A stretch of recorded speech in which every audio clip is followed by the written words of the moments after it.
Welcome to module number 12. In this module, we shall continue our journey in terms of understanding the PRINCE2 practices. So this particular module focuses on the plans practices. So what is it that we're going to cover as a part of this particular module? We shall look into the purpose of the plans practice and the key relationships between plans practice and the principles. The purpose of the key management products required to support this particular practice. What are some key concepts related to this practice? Some guidance on effective management of plans. And finally, the PRINCE2 technique for the plans practice. Let's start off our journey in terms of understanding the purpose of the plans practice. The key message is the following. The purpose of the plans practice is to facilitate communication and control by defining the products to be delivered, which is the what of the project, and the means to deliver them, which is the who, the how, the where, and estimates of the when and how much, in order to satisfy the project business case, which kind of addresses the why question. Now let's kind of look into the key relationships between the plans practice and the principles. So here we have a table that kind of talks about the relationships between the plans practice and the PRINCE2 principle. Now the first principle, ensured continued business justification, is achieved by aligning the plan's performance targets to the business case objectives and providing estimates upon which the project board can confirm whether the project is viable. And what does this result in? It results in ensuring plans remain aligned with the overall business strategy and can be delivered within the defined tolerances. Moving on to the second principle, learn from experience. Now, in the context of plans, this particular principle is achieved by using lessons to inform planning, including those lessons from prior projects or from completed work within the project. For example, lessons from the current stage being applied in the next stage, sharing planning lessons for future projects. Examples could be you could take estimates from the past projects and use them on your current projects. That's one way of learning from experience. What would this particular aspect result in? It results in improved capability of the project team to deliver the plan and of the organizations involved to plan similar projects in the future through the sharing of data and lessons. Thirdly, defined roles and responsibilities is achieved by establishing the roles and responsibilities specific to a plan, organizing the projects through work packages and teams based on organizational factors arising from the project context and delivery method. What does this result in? It results in clear accountability for plan performance and results enabling efficient decision making.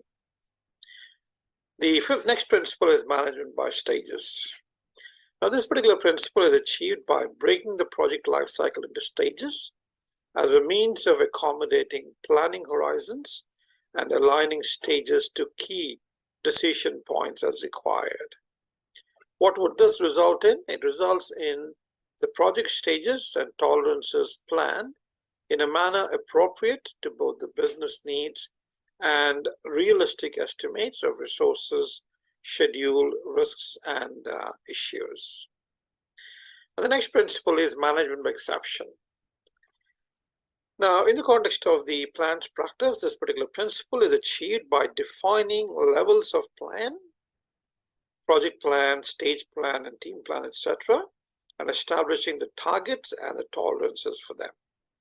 And what would this result in? It would result in efficient decision making and escalation appropriate to the level of plan, i.e. project, stage, or team. And the next principle is focus on products, and this is achieved by basing all plans and planning activities on identifying the required products and the most effective way to deliver them. And this would result in effective communication with stakeholders and avoidance of unnecessary work and products. Finally, tailored to suit the project is achieved by requiring only planning activities and plans appropriate to the project approach and context.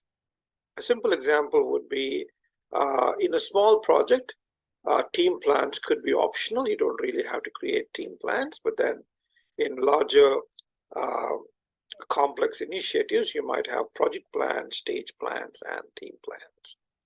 What would this particular aspect entail in? It results in the right balance between the project management, delivery activities, and resources. So these are a few ideas in terms of the key relationships between the plans practice and the 7 principles. Now let's kind of look into the purpose of the key management products required to support. On this slide, we have some key management products that would support the plans practice. The first one over here is a work package management product. Now, the purpose of a work package description is to describe how one or more products will be produced and delivered. It is used to pass responsibility for work formally to a team manager or a team member. A simple way of defining a work package is a contract document between a project manager and a team manager. It's a contractual agreement or understanding between the PM and the team manager. Now, what is a project product description? That's the next one on this particular slide. The purpose of the project product description is to describe the project's major products and intended purpose, including the user's quality expectations and the acceptance criteria and acceptance methods for the project. It is created in the process of starting up a project and refining during the process of initiating a project. And the next one on the list is a plan document, a plan management product. Now, there are 3 types of plans in PRINCE2. You have a project plan, a stage plan, and a team plan. So the purpose of the plan is to provide a proposal that outlines the what, which is a scope, the where and when, the timelines, the how is the work that we undertake, and by whom is basically the resources. The project as a whole or a subset of its activities will be performed. And when approved, a plan provides a baseline against which the progress can be measured and issues assessed.